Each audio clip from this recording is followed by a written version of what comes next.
ನನಗೆ ಪಕ್ಷ ಏನು ಜವಾಬ್ದಾರಿ ಕೊಟ್ಟಿದೆ ಅದನ್ನು ಭಾಳ ಪ್ರೀತಿ ವಿಶ್ವಾಸಗಳಿಂದ ಸ್ವಾಭಿಮಾನದಿಂದ ಸಂತೋಷದಿಂದ ಅದನ್ನು ನಾನು ಒಪ್ಪಿಕೊಂಡಿದ್ದೇನೆ, ಸ್ವೀಕಾರ ಮಾಡಿದ್ದೇನೆ.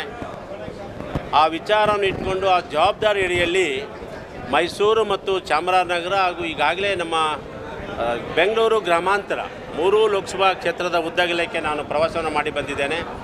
ವಿಶೇಷವಾಗಿ ಸನ್ಮಾನ್ಯ ನಮ್ಮ AICC ಅಧ್ಯಕ್ಷರ ಮಾಹಿತಿ ಆಧಾರದ ಮೇಲೆ ಸನ್ಮಾನ್ಯ ಮಹದೇವಪ್ಪನವರು ಮತ್ತು ಮುಖ್ಯಮಂತ್ರಿಗಳ ಸಂದೇಶದ ಮೇರೆಗೆ ಚಾಮರಾಜನಗರ ಲೋಕಸಭಾ ಕ್ಷೇತ್ರವನ್ನು ಬಿಟ್ಟು ನೀನೆಲ್ಲೂ ಕೂಡ ಹೋಗಬಾರ್ದು. ಆ ಕ್ಷೇತ್ರದ ಅಭ್ಯರ್ಥಿ ಯಾರೇ ಆಗಿದರೂ ಕೂಡ ಅದರ ಅಭ್ಯರ್ಥಿ ನೀನೇ ಗೆಲ್ಸ್ಕೊಂಬರಬೇಕು ಅಂತೇಳಿ ನನ್ನ ನಾಯಕರು ನನಗೆ ಆದೇಶವನ್ನು ಕೊಟ್ಟಿದ್ದಾರೆ. ಆ ಆದೇಶವನ್ನು ಪಾಲನೆ ಮಾಡಿಕೊಂಡು ನಮ್ಮ ಅಭ್ಯರ್ಥಿಯನ್ನು ಗೆಲ್ಲಿಸೋ ದಿಕ್ಕಿನಲ್ಲಿ ನನ್ನ ಪ್ರಾಮಾಣಿಕ ಪ್ರಯತ್ನ ಸಾಗಿದೆ. ತಾವು ಪ್ರಬಲ ಆಕಾಂಕ್ಷಿಯಾಗಿದ್ರಿ, ಕೊನೆ ಹೋರಾಟ ನಡೀತು, ಆದರೆ ಟಿಕೆಟ್ ಕೈ ತಪ್ಪಿತ್ತು. ಇದರ ಬೆನ್ನಲ್ಲೂ ಕೂಡ ಆಕ್ಟಿವ್ ಆಗಿ ಪಾರ್ಟಿಸಿಪೇಟ್ ಮಾಡ್ತಾ ಇದ್ದೀರಿ. ನಾನು ಯಾವಾಗಲೂ ಕೂಡ ಸ್ಫೂರ್ತಿದಾಯಕವಾಗಿ ಕೆಲಸ ಮಾಡುವಂಥ ವ್ಯಕ್ತಿ. ಒಂದು ಆಶಯಗಳನ್ನು ಮತ್ತು ಆಶಯ ಇಟ್ಕೊಂಡು ಕೆಲಸ ಮಾಡ್ತಕ್ಕಂಥ ನಾನು ಯಾವುದೇ ಒಂದು ನಿರೀಕ್ಷೆಗಳನ್ನು ಇಡ್ತಕ್ಕಂಥದ್ದು ಒಬ್ಬ ಮನುಷ್ಯನ ಒಂದು ವಿಶ್ವಾಸದಲ್ಲಿರ್ತಕ್ಕಂಥ ಒಂದು ಭಾವನೆ. ಆದರೆ ಆ ಗುರಿ ಮುಟ್ಟದೇ ಇದ್ದಾಗ ಬೇಜಾರು ಮಾಡ್ಕೋಬಾರ್ದು. ಇಂದಲ್ಲ ನಾಳೆ ಆ ಗುರಿಯನ್ನು ಮುಟ್ತೀನಿ ಅನ್ನೋ ದಿಕ್ಕಿನಲ್ಲಿ ಆ ಛಲ ಇಟ್ಕೊಂಡು ಕೆಲಸ ಮಾಡಿಕೊಂಡು ನಾನು ಮೊದಲಿಂದನೂ ಬಂದಿದ್ದೇನೆ. ಹಾಗಾಗಿ ನಾನು ಆ ಛಲದಲ್ಲಿ ನಾನು ಯಶಸ್ಸಾಗಿದ್ದೇನೆ. ಇವತ್ತು ನನಗೆ ಅನಿರೀಕ್ಷಿತವಾಗಿ ನನಗೆ ಲೋಕಸಭಾ ಅಭ್ಯರ್ಥಿ ಅವಕಾಶ ಆಗದೇ ಇದ್ದರೂ ಕೂಡ ಪಕ್ಷ ಏನು ಹೇಳಿದೆ, ನಾಯಕರು ಏನು ಹೇಳಿದ್ದಾರೆ ಅದನ್ನು ಶಿರಸ್ಸು ವಹಿಸಿ ನಾನು ತಲೆಬಾಗಿ ಅದನ್ನು ಸ್ವೀಕಾರ ಮಾಡಿಕೊಂಡು ಪಕ್ಷದ ಕೆಲಸವನ್ನು ಪ್ರಾಮಾಣಿಕೆ ಮಾಡೋದ್ರ ಮೂಲಕ ನನ್ನ ಜೊತೆಗೆ ಯಾರೆಲ್ಲ ಬರ್ತೀನಿ ಅಂತ ಹೇಳಿದರು ಅವರನ್ನು ಸಂಪರ್ಕ ಮಾಡಿ ಭೇಟಿ ಮಾಡಿ ಅವರನ್ನು ಪಕ್ಷದ ಒಳಗಡೆ ಕರ್ಕೊಂಬರ್ತಕ್ಕಂಥ ಪ್ರಯತ್ನವನ್ನು 8 ನನ್ನ MLAಗಳ ಕ್ಷೇತ್ರದ ಉದ್ದಗಲಕ್ಕೆ ನಾನು ಮಾಡ್ತಾಯಿದ್ದೇನೆ. ಅದರ ಮೂಲಕ ನಮ್ಮ ಅಭ್ಯರ್ಥಿ ಗೆಲುವಿಗೆ ನನ್ನ ಒಂದು ಸಣ್ಣ ಒಂದು ಪ್ರಯತ್ನ ಆಗಿ ಅವ್ರಿಗೆ ಯಶಸ್ಸಾಗಲಿ ಅಂತೇಳಿ ನನ್ನ ಒಂದು ವಿಶ್ವಾಸ ಇದೆ. ಬಿಜೆಪಿ ಅಭ್ಯರ್ಥಿ ಕಳೆದ ಕಳೆದ ಬಾರಿಯಲ್ಲಿ ಭಾಳ ಲೀಡ್ ಕೊಟ್ಟಿದೆ ಕಾಂಗ್ರೆಸ್ನಲ್ಲಿ. ಸೊ ಅಭ್ಯರ್ಥಿ ಪರವಾಗಿ ವರ್ಕೌಟ್ ಆಗುತ್ತಾ ಬಿಜೆಪಿ ಅಭ್ಯರ್ಥಿ? ನೋಡಿ, ಇವತ್ತೇನು BJP ಅಭ್ಯರ್ಥಿ ಇದ್ದಾರೆ ಅವರು ಕಳೆದ ಚುನಾವಣೆಯಲ್ಲಿ ಇದ್ದರು. ಅವತ್ತಿನ MLA ಆಗಿದ್ದಂಥ ಅಭ್ಯರ್ಥಿಯ ಪರ ಇದ್ದರು. ಆ ಅಭ್ಯರ್ಥಿ ಪರ ಇದ್ದರೂ ಕೂಡ ಅವರು 60,000ಗಳ ಅಂತರದಲ್ಲಿ ಸೋತರು.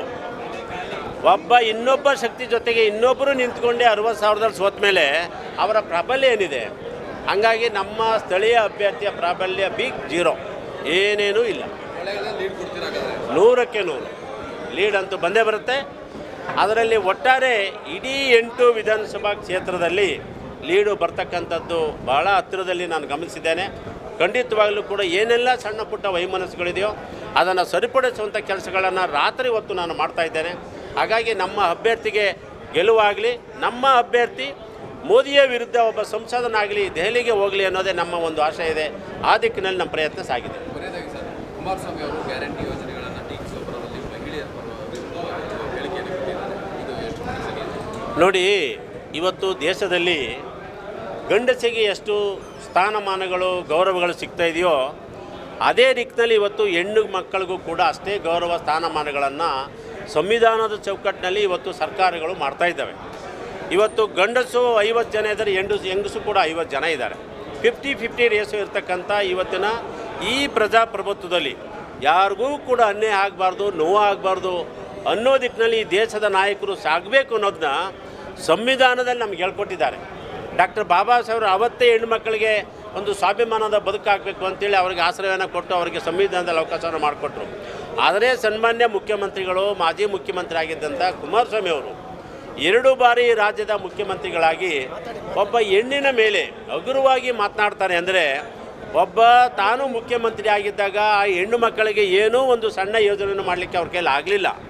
ಇವತ್ತು ನಮ್ಮ ಕಾಂಗ್ರೆಸ್ಸು ಬದ್ಧತೆ ಆಧಾರದ ಮೇಲೆ ಸಂವಿಧಾನದ ಚೌಕಟ್ಟಿನಲ್ಲಿ ಜನಮೆಚ್ಚುವಂಥ ಜನರ ವಿಶ್ವಾಸದ ಅಲ್ಲಿಯಲ್ಲಿ ಕೆಲಸ ಮಾಡ್ತಾ ಇರ್ತಕ್ಕಂಥ ಗೌರವಿತ ನಮ್ಮ ಮುಖ್ಯಮಂತ್ರಿಗಳಾದಂಥ ಸಿದ್ದರಾಮಣ್ಣವರು, ಉಪಮುಖ್ಯಮಂತ್ರಿಗಳಾದಂಥ ಸನ್ಮಾನ್ಯ DK ಶಿವಕುಮಾರ್ ಅವರ ತಂಡ ಇಡೀ ರಾಜ್ಯದಲ್ಲಿ ಎಲ್ಲರೂ ಒಪ್ಪುವಂಥ ಜನಮೆಚ್ಚುವ ಕೆಲಸ ಕಾರ್ಯಗಳನ್ನು ಇವತ್ತು ಮಾಡಿದ್ದಾರೆ. ಅದನ್ನು ನೋಡಿ ಅವರಿಗೆ ಕಣ್ಣು ಕೆಂಪಾಗಿದೆ. ಅವ್ರಿಗೆ ಏನು ತಳಬುಡನೆ ಗೊತ್ತಾಗ್ತಾ ಇಲ್ಲ.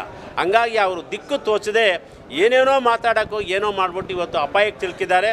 ಸಿಲುಕಿ ಇವತ್ತು ಕ್ಷಮೆ ಕೂರಿದ್ರೂ ಕೂಡ ಅವರಿಗೆ ಕ್ಷಮೆಯನ್ನು ಸಭಿಸ್ತೀವಿ ಅಂತ ಹೇಳೋ ದಿಕ್ಕಿನಲ್ಲಿ ಯಾವ ಹೆಣ್ಮಗಳು ಕೂಡ ಇವತ್ತು ಮಾಡ್ತಾ ಇಲ್ಲ. ಹಾಗಾಗಿ ಅದು ನಮಗೆ ವರದಾನ ಆಗುತ್ತೆ. ಯಾವತ್ತೂ ಈ ದೇಶದ ಪ್ರಜಾಪ್ರಭುತ್ವ ಸಂವಿಧಾನವನ್ನು ನಾವು ಗಟ್ಟಿಯಾಗಿ ಸ್ವಾಗತವನ್ನು ಮಾಡಿ ಅದನ್ನು ಗೌರವಿಸಿದ್ವಿ. ಆ ಗೌರವಿಸುವ ಅಡಿಯಲ್ಲಿ ನಮ್ಮ ನಾಯಕರು ನಾವೆಲ್ಲರೂ ಕೂಡ ಕೆಲಸ ಮಾಡ್ತಾಯಿದ್ದೀವಿ. ಸನ್ಮಾನ್ಯ ಕುಮಾರಸ್ವಾಮಿ ಅವರು ಮುಂದೋದ ದಿನ ಇದರ ಫಲವನ್ನು ಉಣ್ತಾರೆ.